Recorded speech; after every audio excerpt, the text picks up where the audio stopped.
Speaking of potential mistakes, HIPAA. Say what?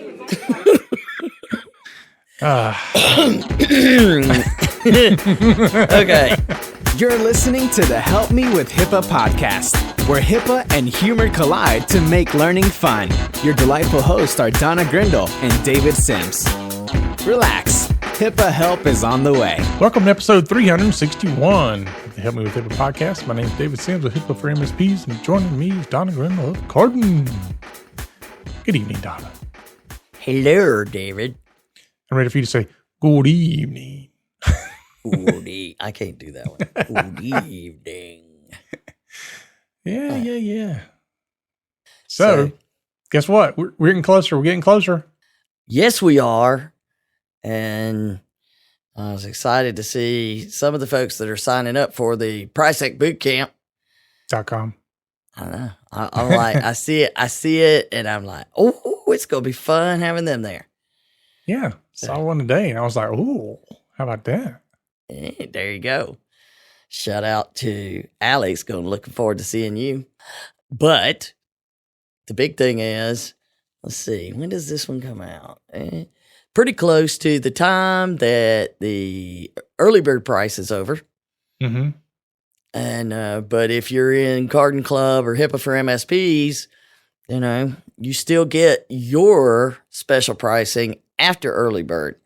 So if you want to join the club or join the HIPAA for MSPs, folks, that'll be the way, and it's still a better deal than even the early bird. That's right. We got a discount for days. Yeah, club members get $600 a person off, so bring it on. That's right. Anyway, make sure you go to PriceTechBootcamp.com. That's PRISEC bootcamp.com. Yeah, no HIPAA. You don't have to spell HIPAA.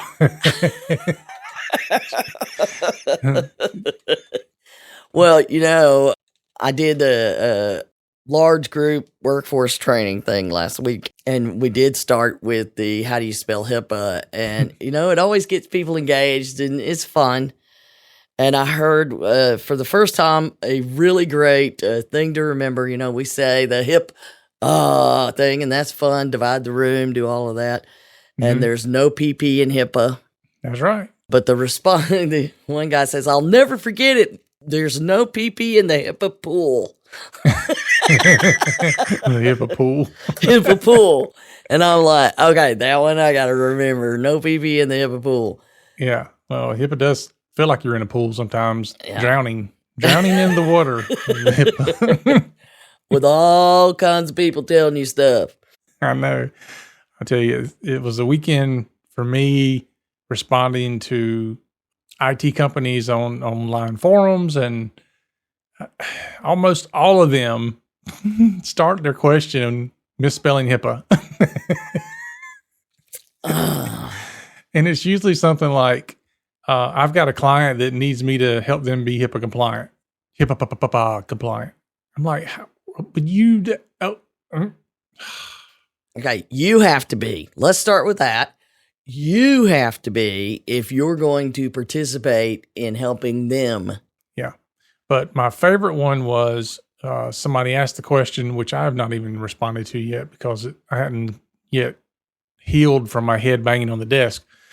But it was, I'm looking for information on how I get my HIPAA certification. And several people responded, there's no such thing as a HIPAA certification. And he said, well, I understand there's not a HIPAA certification, but there is a certification that is recognized by OCR and NIST, right? I'm like, I don't even know where he's going at this point. No. And it doesn't help when these other people out there run around, giving away seals for their website and being HIPAA verified and HIPAA whatever compliant. This I don't know. It just confuses people. Just don't do it. That's my thing. Just don't do it. Somebody's trying to make you HIPAA compliant and give you a seal or whatever. Just don't do it. It's just marketing mumbo jumbo, but it causes problems. Yes. Anyway. I agree, David. Does that feel better? Does that feel good? Does that feel good? It does. It does. Okay. For those of us who are out there educating people, it causes issues because then they point to that and go, well, what about this? And then you have to go through this whole explanation about what they're doing, how they're doing it, why they're doing it. It's not the this and then this, the that. And you know what I say? What do you say? I just say that means nothing. I could make one, but I choose not to do that. It means nothing to me. It means nothing to OCR. It means nothing. No. Now, the good news is OCR is doing the work on rolling out the plans for recognized security practices. Oh, really good. Very good. Yeah, they just had the request for information, and then I saw this week that they are rolling out. They're going to do a recognized security practices video presentation. And for all of you who said it's not an amendment, it is an amendment, and I'm going to call it recognized security practices, and that's what it's called. Anyway. Yeah. Which, if I'm not mistaken, when it first came out, you said, I think we should call this recognized security practices. Thank you, David, for giving me the support I needed in my time of need. That's what I'm here for. Well, because normally you wouldn't do that. But yes, RecSec. It's RecSec. So here we go.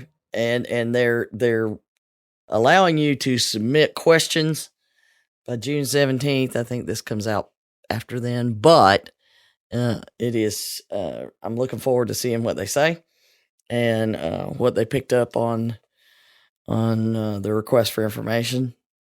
I submitted some stuff, but it was from Key West, so it's a little jacked up. And as you read it, you can probably hear Jimmy Buffett in the background. But it is what it is. You get it. I got the good stuff in there, but there may be some other stuff. Yeah. But the net of it is, we will soon have something that OCR clearly dictates what they expect to see, but you've got to prove it. Yeah. Not just once, but you've been doing it for at least 12 months. Most of you can't even prove you've been doing it for 12 days. On the 12th day of HIPAA. Uh-oh. We need to do that this year. All right, let's get rolling with. Yeah, well, I don't have it in front of me, but if you have it, shout out to the group who put us on the top 20 podcasts to listen to. I missed it. We get that? You missed? What do you mean you missed it? The top 20 podcasts to listen to. Yeah, for I think breaches or something like that, or privacy and security. Okay, well, I was in Key West. We've established this already. I could have swore I saw it on your feed. Somebody may have mentioned me. Okay. It popped up in mine, and I thought it was you who mentioned me. Apparently somebody else did. No. Right. Well, I have to go back and find it, but yeah. We're on the top 20 list. Yeah, did you find it? No. No, okay, well, we'll find it. But yeah, we made the top 20 list of privacy and security podcasts. I think that's what it was. And we're up there with the likes of Dark Dank Diaries and Jack Reciter and a lot of other people that we recognize from that list as well. There was some other really big ones. Wow. So, yeah. I'm feeling very proud, even though I didn't know I should be. I know. So anyway, we'll find it and talk more about it once we have the information. Yeah, I saw it and I thought it was coming from you, and I'm like, I'll circle back around to this when I have some time. Now I got to circle back around to it. So there we go. All right. Yeah. Okay. We'll look forward to that soon, David. Thank you for. Yep. You're very welcome. There you go. All righty. And if you can't find it, let me know, and I'll make my own top 20 list and put us on it. Almost like a, seal of confidence. Okay. All right. Then leading. Oh, here we go. Top 20 best data breach podcasts for 2021. Here you Finally go. found it. Did you? Good job. But that's a year ago, David. But things Somebody come reacted out. to it. But things come out. Like we are always talking about 2021 stuff in 22 because it takes that long for the things to come up. But yeah. Okay. All right. We'll just keep rolling. All right. Speaking of potential mistakes, HIPAA. Say what? Okay. No wonder I hadn't seen it because it was last year. Okay, but we still feel proud. Okay. When I got mentioned, it became the present for me. Okay. Moving along, we do get amazing things submitted to us from the website. Yep. Sometimes we're amazed that somebody would actually put that on. It's gibberish. It's all kinds of things trying to get responses that they want to do our website. They want to sell us something. They want to. We should interview them. Yeah, they want us to interview them about, I don't know, vitamins because we do HIPAA.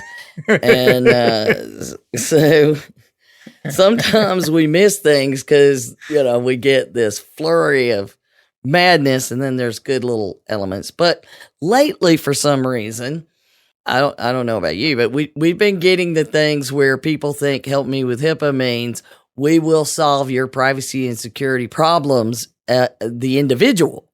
Yeah. So we now become a consumer. Sorry, we don't do that. Sorry. We try to answer the best we can. Yeah. Which confuses me because when you go to the website, it's obviously a podcast. But, people just say, they say, help me with HIPAA. And guess what? We show up and it says contact us and they go. So we got this one from someone that said a psychotherapist sent my full record to an incorrect address in an attempt to cause harm. I submitted a complaint. It was dropped after nearly 5 months because she isn't a covered entity. I assume this person sends something electronically under HHS guidelines. In parentheses, she is therefore a covered entity. What do you do if OCR made a mistake? And then we also got another question about reporting to OCR anonymously, so we're just going to cover it all right now.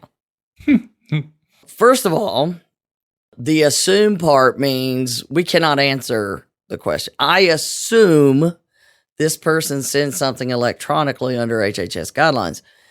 What that means, to be a covered entity, the business or the provider of care or whatever that you're seeing, in this case, a psychotherapist, must submit electronic claims for payment of services, period.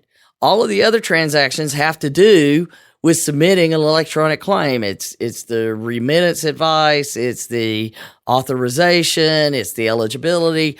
All of that has to do with insurance processing. If they do not accept insurance, you pay out of pocket, they do not accept any insurance, then they are not going to be a covered entity. If they accept no insurance right off the bat, not a covered entity. Mm-hmm. Number one. Number two, very small provider organizations, i.e., I got one provider, no help, no nothing. They may take some insurance, but they will file it on paper. If they do that, then they are not a covered entity.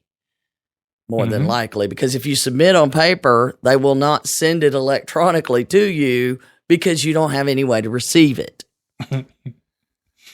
Right? Yeah. So those are the scenarios. And there are plenty of small psychotherapist practices that do not process insurance. You can take their records and file it on insurance, your own insurance, and get paid potentially, but they do not process the insurance. And that makes them not subject to HIPAA. Right. So there's so many of those cases, and I have never seen OCR decide someone's not a covered entity in error. Right. So if you can't provide the fact, go back to OCR and say, yes, they accepted my insurance and filed it electronically, then I would assume that OCR did make a mistake. Mm-hmm. Because just because you assume that they send, as you put it, they send something electronically. Mm-hmm. I mean, sending somebody an email with your health records in it does not make them a covered entity. Nope. It has to do with the insurance claims transmission. So then we get to the next question about how do I report a complaint to OCR anonymously? And we've got a link. There's the HIPAA complaint process where it explains. You have to wear a hoodie when you do this. So put a hoodie on, pull it up. Glasses, dark glasses. Yeah, dark glasses. or if you got one of the little masks, like anonymous. What is it? Yeah. Oh, the guy. What is it? Yeah, you know what I'm talking. Guy Fawkes. Isn't that Guy Fawkes, yeah. Yeah. Anyway. Remember the 5th of November. Okay, so in that complaint process, they tell you, here are the rules, here's what you have to do. They even have a little questionnaire that you can go through so that it'll help you figure out whether or not it's covered entity, those kind of things. But again, you have to know if they only accept credit cards and personal, your own money. I mean, they make a point of, if that's the only way that they get paid, then they're probably not a covered entity.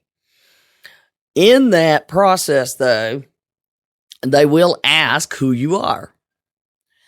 And if they can't initiate a conversation with you to get more details if they have questions, then often they'll be, well, there's nothing else we can do with this because we have an important question and we can't do anything with it because we don't have an individual. Mm-hmm. There is plenty of non-retaliation in there.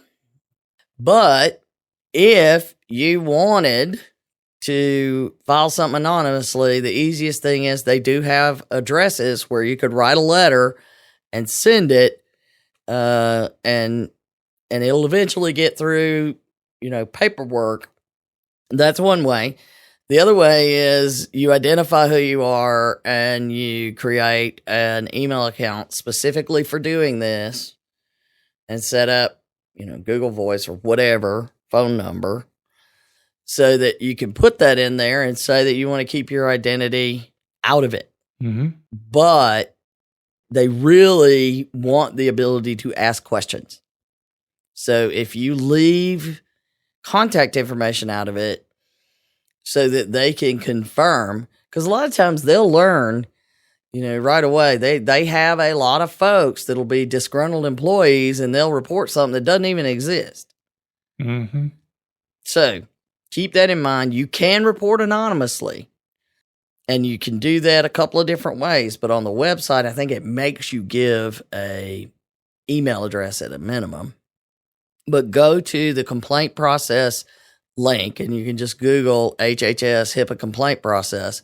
It's on their website at hhs.gov, or you can go to the link in the show notes and follow all of the different options they give you to report. But if you ask to maintain your anonymity, I believe that they will follow your wishes, so to speak. Anyway, so there you go. There's the question of the week on the HIPAA. Say what? You can't catch me off guard like that. Well, you didn't do it in the beginning, so I just went with it, thinking I'd catch you.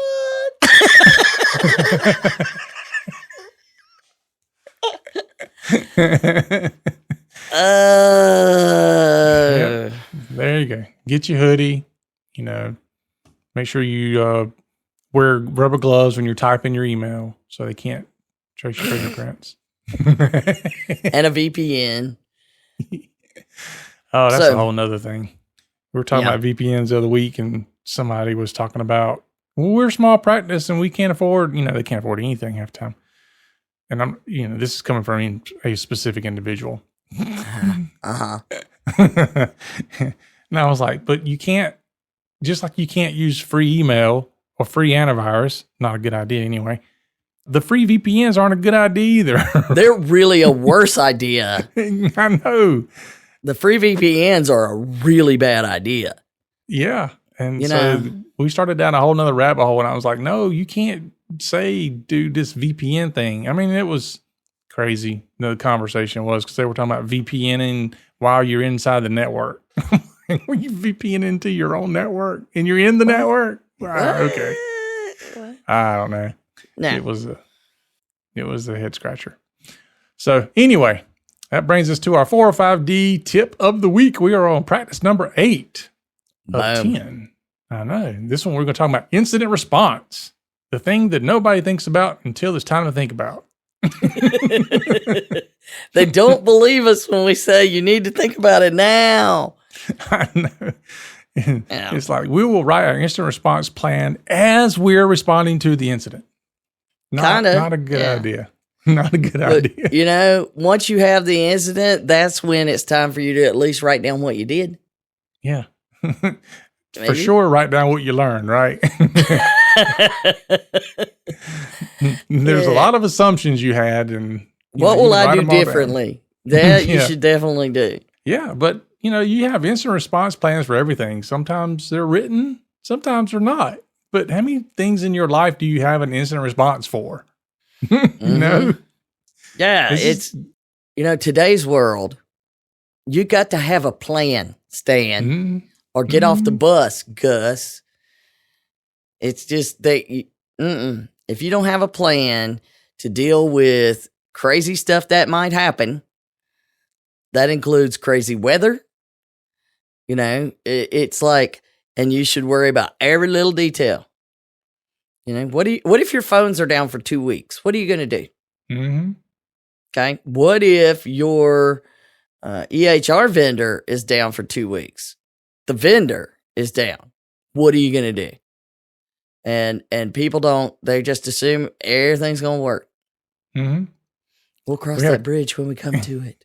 We had a company call us last week, not a client, and apparently their internet went down. And the lady, and this was a big, international company with an office in Charlotte.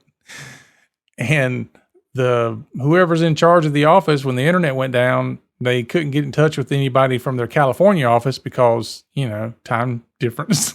Right. And so they decided to Google from their phone how to fix it.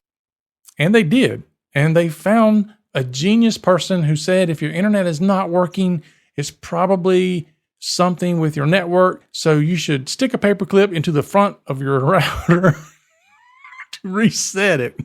OMG. So said person calls me and says, our internet's been down. We can't get it back up and running. I need somebody to come out and fix it. And I tried to fix it myself. And I said, what did you do to try to fix it yourself? The thing on Google told me to just put a paperclip into the front of it to reset it. And that didn't work. Okay. I said, no, I can't help you. You're going to have to call your California office when they get back in because you have completely erased everything in the That's what the little paperclip thing does, folks. That erases the configuration so that we know nothing.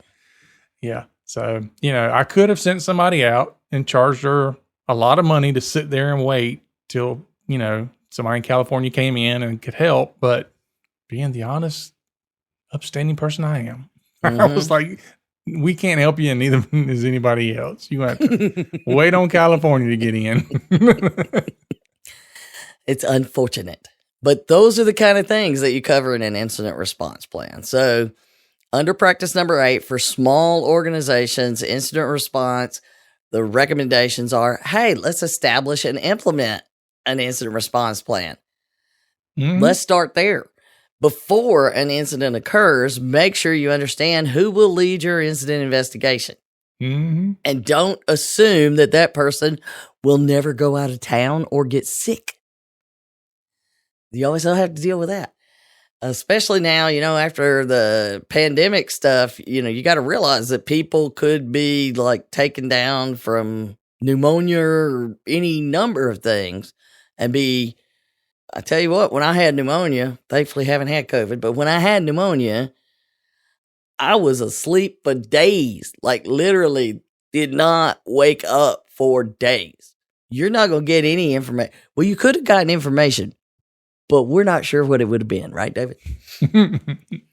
Okay, execute your incident response plan. Once your plan is implemented, ensure compliance with the elements. At a minimum, your plan should describe steps to be followed in the event of a malware thing being downloaded on a computer or a phishing attack occurs. At least include that. Yeah, since that's a high likelihood. For malware attacks, a good response is to re-image, rebuild, or reset affected computers to a known state, but not until after there's been an investigation. Yeah. Remember, these are cybersecurity recommendations, not HIPAA compliance recommendations. Yes. For email phishing, identify malicious email messages, delete from mailboxes, and identify malware that may have been installed and remediate appropriately if present. So, it's just saying, make sure you have a plan for doing this.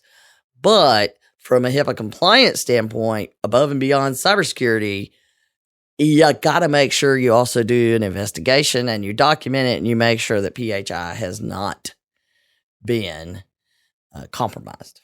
Mm-hmm. All right. Tis true. So now we get to the medium and large.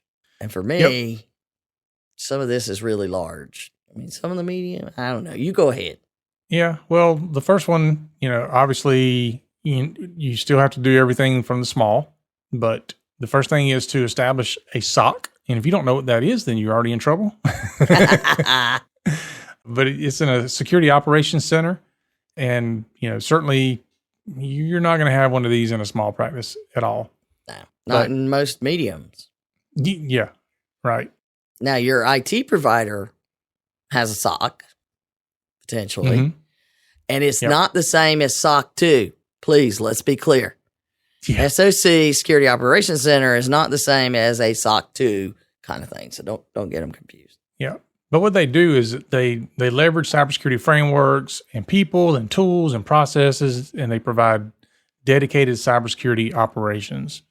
And they use a quote unquote robust playbooks in responding. So it's definitely a team of people who understand how to respond to security incidents more so than just, I got a guy. The next thing is to engage in information sharing and analysis center or organization. So these are called ISACs or ISOs. ISOs. Yeah. ISACs or ISOs, because you got to have something besides information sharing and analysis organization. Yeah. But, again, if you're in the throes of something, not sure how valuable that might be, depending on what it is, but it should be something you're doing all the time. So whether it's somebody in your organization or you're outsourcing that, but somebody should be keeping up with what's going on. And this is what these ISACs are for. And it helps you see what they call indicators of compromise, IOCs, where it tells you how the attacks are happening in other places, so that if something's going on at your place, you can go see what happened to somebody else. And this is all about having the freedom to share information about a cyber attack instead of covering it up, which a lot of people do. Yeah. And then the last one is talking about incident response orchestration, which allows the automation of incident response playbooks. And to some degree, when you're getting into the EDR and XDR to some degree, we're able to do that even at the small level now. But we're selling enterprise level stuff to the small client, so it's not something a small client can go out and get unless they're getting an MSP. But we have the ability through some of our tools to automate responses of certain things and to certain things. For example, if there are certain indicators of compromise that are happening, then it, for example, could shut off an endpoint from the rest of the network, or it could run a routine that's going to, reboot a service if the service gets shut down, things like that. So it's, if you've got certain malware that comes in, it's trying to shut down certain services so that it can propagate and do its thing, or tries to shut down the antivirus software or things like that. So there's different types of things, and some of it's automated, some of it generates a response, and there's an automatic SOC response and all this. But the more you can have immediate automation, the faster you can respond to something, the more likely you are to stop something bad from happening.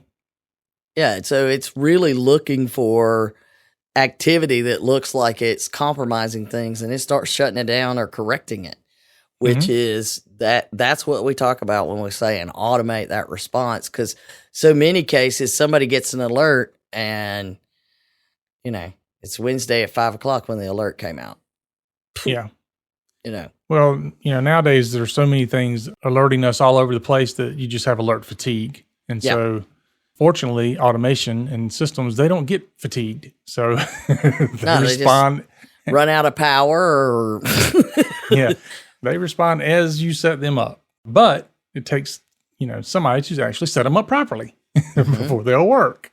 And to buy them in the first place. Yep. There's also that.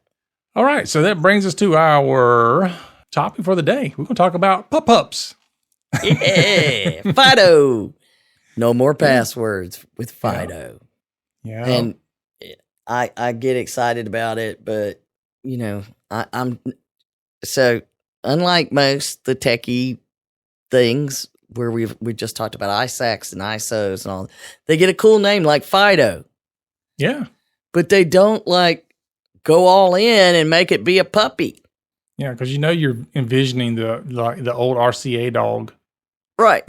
Well, they didn't go all in on that. They come up with some other thing, logo that, But anyway, they're not doing it. Maybe it's just that they don't have those marketing people. But let's talk about what FIDO is. Let's do it. FIDO stands for Fast Identity Online. And there is a FIDO Alliance. There's a group that they all of a sudden have the idea, why can't we get rid of passwords? How would we do that? So way back in 2012. So this has been going on for a decade. Way back in 2012, it started out with, the names people would know are PayPal and Lenovo. But, there were Knock Labs and some other ones involved.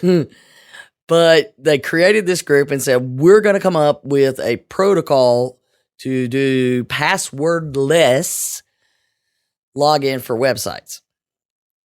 And that's when they came up with the name FIDO and said, well, we're FIDO Alliance.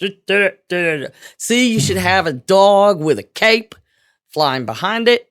Anyway. Underdog. I am here to save the day. Okay, so over the years, that few started out, but now pretty much all the big tech names are part of this alliance. But in May 2020, so we know everybody was looking at something else, but they did roll out, which would have been under a lot of fanfare, a consumer site to start teaching us because they feel like the standard's finally getting there. So that was 2 years ago.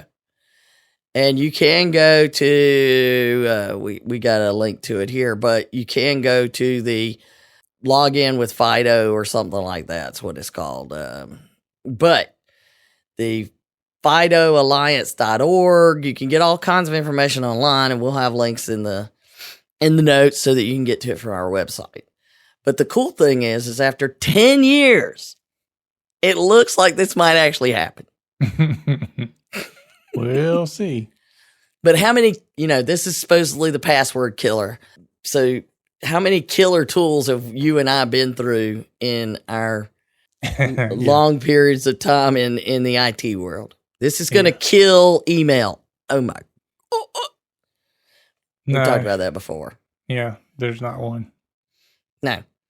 And this is going to get rid of the need to do this. This is going to And there are very few things. And what's ironic is you see this ebb and flow that happens back in the mid 90s, everything transitioned to, we need to go to client server. So we would have what we called fat clients. Mm-hmm. And all this processing would take place on the individual computers, not on the servers. And you had to load all the, and then if somebody went, wait, that's a lot of work. Yeah. And a lot of processing power. So now we moved everything back to the servers, and it's, not a lot happens on the devices. Same kind of concept though. This ebb and flow, who knows? Yeah. Well, if you think about it, and we've got password managers that really make the whole thing of passwords so simple. Mm-hmm. Now, it doesn't get rid of passwords, but it makes it really, really easy to deal with hundreds of passwords. And yet today, in 2022, we're still explaining to people what a password manager is. Mm-hmm. So even if this is legit, and I mean legit by like it works and it catches on. Becomes widespread, yeah. Yeah. I mean, it's still going to be a massive undertaking, I think, to get people to use it unless the technology somewhere it forces you into it. And then I think you'll see more adoption. But even password managers, how many times have people, put all their passwords into a password manager and then they put some stupid easy password on the password manager? Yeah. And I'm like, you just created a bigger problem. Yeah. Yeah. Now you made yourself a sitting duck. But it's the same concept though, is exactly what you're talking about, is the idea that you end up with your devices authenticate based on you. And the hope is, everybody now, they use the Face ID on their phone. They have a 6-digit PIN. Please have a 6-digit PIN, not a 4. Please. Not 4. These days, 4 is not, no. But you have those. We're getting used to having to have your device with you for multi-factor. And the whole idea with FIDO is that if you connect with the biometrics or your PIN to your device, then that becomes your authentication in a very generic sort of way. And then your device negotiates with the servers and other tools to authenticate as you. Mm-hmm. So, and a lot of them now, you can have like your apps on your phone or your computer that makes phone calls. The apps on there, you can log in with like Face ID or fingerprint, right? Mm-hmm. But you had to create an account with a password first. Yep. The whole idea is to get rid of that completely. You just don't even have an account with a password. I don't know. What do you think? It sounds extremely interesting. I just, it's one of those things where it hurts my head to think about it. My head. Hurts my head to think about it. It's shaking bacon. I helped. So, yeah, I don't know. I mean, how do you get rid of passwords? Not like there's not even the initial password. Right. I don't know. Yeah, I create the account as me. So the computer knows it is me. And whatever the computer thinks I am, then that's who has the account. But I mean, there are layers and layers obviously they've been working on this for 10 years, and every time something else came up, they would try to work with it. And this year, we've really started seeing it ramp up. Mm-hmm. So in March, Wired Magazine had a whole thing about death of the password. FIDO Alliance reveals its new plan. Then in May, we see Apple, Google, and Microsoft commit to expanded support for FIDO standard to accelerate availability of passwordless sign-on. Yeah. See, that's what I'm saying. That's what it would take. If you got those three jumping in and going, you're not going to be able to use our services unless you use FIDO. And then, that's, yeah. Yeah, that'll make it work as far as the widespread adoption of it. Well, and FIDO's put it out there. Our intent is to make FIDO part of the DNA we know is using the web. So they're going to do this they set the industry standards and collaboration. Okay, that's done. We've seen it. Next, they want to be shipping devices and platforms at a massive scale that include FIDO. And then the last piece is get FIDO built into the regulations and have government embrace it and require it, right? So that's their plan. They've completed number 1, and it's got all these certifications that you go through. They've really tried to, after all these years and all the crap we've seen, they've thought of a lot of stuff. There's 3 levels of certification, and each of those 3 types of certification, and each of those have multiple levels that you got to do. I mean, they want this to be baked into everything. Browsers already support it. So they envision that you'll just go to the website. It'll say, hey, you can do FIDO. And you say, okay, I want to do that. And it prompts you for how you're using your device, your FIDO key or your fingerprint or your face or whatever. You do that. And then from then on, that's how you get into the website. Now, I see some issues with this. Like when multiple people have to get into the same thing because I'm only going to give you one account. And we run into that crap all the time. Yeah. Or I need somebody to come behind me and function, So there's a lot of areas where, it's not going to happen. But again, they're like, look, you're going to start seeing these little, what do you, the eye? Is it a person in the little logo? Yeah, that's what I think it is. It's a person with its arm sticking out towards the F. Yeah. Well, I mean, unfortunately, the F looks like a Facebook F, but it also looks like a stand-up shower. So maybe he's taking an outdoor shower. Or is it a key? Is it a key? Like so right away, why are we not using a puppy? Okay. Yeah. So anyway. It looks like the old iOmega eye. Remember iOmega device? Oh, yeah. Yeah, I remember those. When they had those. The zip drives. Yeah, the zip drives, yeah. So they've got a lot of stuff covered. Recovery of an account when your device is lost and it's linked to stuff. You can sync across multiple devices so you don't have every device has its own login. Maybe we are truly on the password killer or at least minimizer. Mm-hmm. Maybe. Yeah. So what brought this out was that this past week, or June the 10th. So this month, Apple did their developer conference, and, Gmail has it. Windows Hello has some FIDO. Apparently Mint, eBay, and login.gov all let you do FIDO. But Apple came out, and I love the headline from Wired. Apple just killed the password for real this time. Well, you know what Apple's going to do now? If this actually works and it does kill the password, then in 5 or 10 years from now, Apple's going to come out with a phone that takes passwords. They're going to call it a new feature. Oh, well, we'll see then. I'll be laughing then, but I'll be retired, hopefully. I'm not doing this podcast with you anymore. But in the Apple Worldwide Developer Conference, they announced that they are going to launch passwordless logins, and they call it passkeys. That's what their implementation is. Yeah, just don't call it passwordless. That's just... Yeah. So you have passkeys. It's a passkey. You have to keep pass in there because then they'll be looking for password, whatever, passkey. So they're going to, instead of passwords, you'll be able to log into the websites and the apps using this passkey sometime around September when they roll out their new stuff, iOS 16 and macOS Ventura.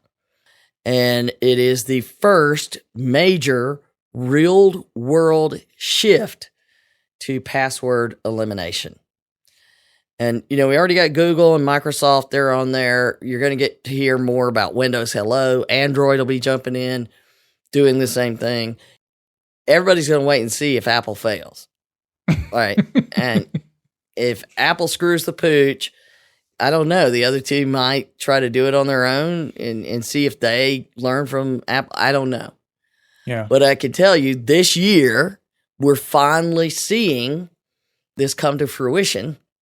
And it's certainly something that all of us in this world that, in our niche of a niche of a niche need to be aware of and pay attention to so that we can have those conversations in the coming months with the people who are going to be asking the questions. Yeah. And say, I don't know why it's not a puppy.